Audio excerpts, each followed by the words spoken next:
Welcome po mga tropa, nandito tayo sa Cagayan, Pares, dito sa Cabanatuan City. Bakit nga ba mayroong ketchup bro yung ano? Yung may naglalagay ba ng ketchup doon sa... ano ba to? Hot sauce to, ganun. Chili garlic oil. And merong garlic mismo. And patis. Kulang na lang yung kalamansi. Sobrang affordable lang kasi kaya pinipilahan ano. Kabubukas pa lang. Ngayong before 1 pa lang eh. Anong oras nagbubukas? Mga 2 o'clock ganun. Ay 1 o'clock. So 55, 45, 45 ang price. Mayroong Paris rice, lechon Paris rice, tsaka Paris mami. Yan. Talagang pinipilahan dito sa Cabanatuan City, katumbas ng Diwata ng Pasay. Pero mababalik tayo doon. Yan. Balikan natin si Diwata. Ito na nga ang order natin.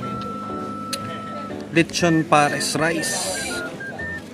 Ilagyan natin ng kalamansi, may patis and garlic and chili oil.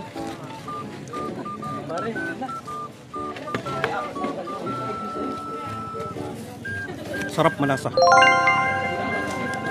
Hindi siya ganong malapot.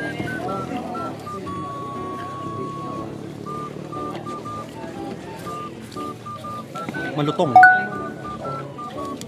Ang tama lang yung nagko-complement yung ano niya, yung asim from calamansi and alat nung patis. Lagyan rin ng paminta. Blockbuster, tingnan niyo.